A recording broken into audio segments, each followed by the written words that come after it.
Hi, it's David Bean Cooley from TV Worth Watching. We're doing Best TV tomorrow. Tomorrow is Sunday, January 17th. And if you've been watching me for a couple of Sundays, you know the programs I'm steering you towards in terms of things like Shameless and Your Honor on Showtime. But I've got to say, the way things are going in real life right now, the things to circle and not to miss are the nonfiction programs. So 60 Minutes on CBS and The Circus on Showtime. They've always got something political right now, and it's always worth watching. And sometimes it's very frightening. Not as much as real life, but it explains it.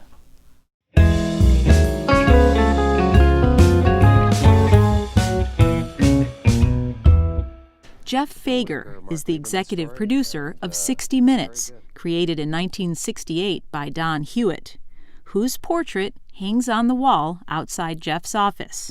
And Jeff's on the broadcast this week, talking about its 50th anniversary. We asked him to show us around the place. Yeah, sure. Happy to. Was this Don Hewitt's office? Yes. This was Don Hewitt's office, and actually this was Don Hewitt's desk. Write it, Mike. You know what it is. I don't. Yeah, now you've put Mike. And I remember coming in here and as a young producer and being a little bit scared. We're doing it right now. I remember Don called me down here and he handed me the key right outside the door. And he said, "Good luck, kid." And he left the building. He was an amazing character. Jeff, can you show us the board? Yeah, sure.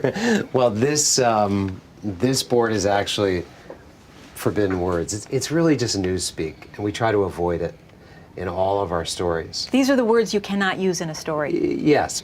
We don't use cliches. We don't use the sort of standard language of reporters. Yeah, I always have clear on, that's the first word on there because that's the most overused word. And what's wrong with clear? Well, nothing's clear. You know, everything's a little fuzzy. And yet reporters use it all the time. Experts say, officials say, who are they? Experts. Yeah, who are they? Random experts. Yeah, that's not good. You know, we like to be specific. This is the board of stories that we're working on now. You can see in a year we do about 100. I don't want to give away too much, but it's just about everything that is in the works. Yeah, this is Steve Kroft's office, and he's actually in it. Steve, when you moved into this office, Mike Wallace was the person who preceded you, right? Yep. This is Mike's old office. A lot of history in this room.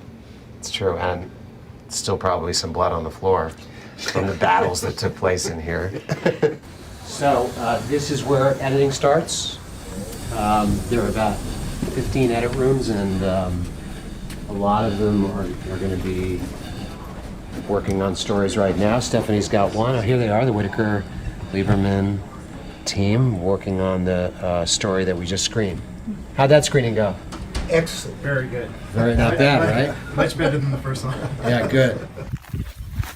60 Minutes has about 25 teams of people who travel and report stories together and then hunker down in these edit rooms, writing and rewriting their stories. So maybe it should just be thinking new my name. But it changed my life. But it changed my life. Right.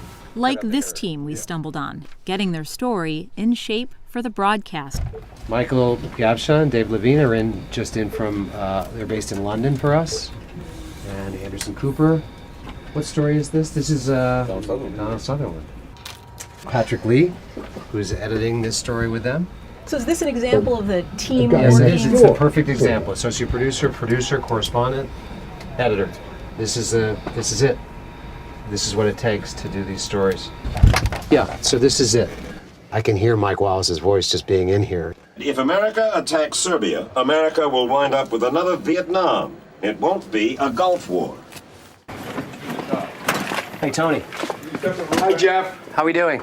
We're about to tape. Right, so Leslie's about to record her studio, which is for the special, 50 years of 60 Minutes. Okay, here we go. Okay. And you see the blue background, which is, you know, where the art is going to be superimposed. Just make sure the audio. Well, just checking the shot. Hold on. Time to perform. I'm ready. Leslie, is it tough to get this just right when you do these studios on camera? Yeah, it is. And if I don't do it just right, I do it again. And again. And again. The teleprompter's right in the camera. I look right into the eye of the camera. That's kind of magical. The camera is literally 20 feet away, and she's pulling it this way, but it's going that way. Yeah. And that's why. Down is up, right is left, left is right. Yeah, so it takes a special hand. Speed 3-8. Okay, we have speed now. Okay, here we go. Still speeding. And action, Lee. It's a lot of moving parts. Don Hewitt's model for 60 Minutes was Life magazine. Back in the day, Life did serious stories and picture essays each week, as well as interviews with movie stars, athletes, and other celebrities. Don figured take two. As well as interviews with movie stars, athletes, and other celebrities. Don figured the mix would work well on television, and he was right. Okay, that's very nice. Thank you. It's very dark in here. Okay, hold on. Thank you. And this is Bill Owens, whose job is to give me grief, and he does a lot of it. True. And he's the executive editor. So this is the 50th anniversary. Yeah. What is it going to take to keep this place going for another 50 years? We could be on another 50 years. I don't know where you're going to watch it 50 years from now. You know, some form of CBS, hopefully, that you find on some device that you carry around with you, probably. I'm not sure about 50 years. We take it week by week. That's a good way to put it. We take it one Sunday at a time, period.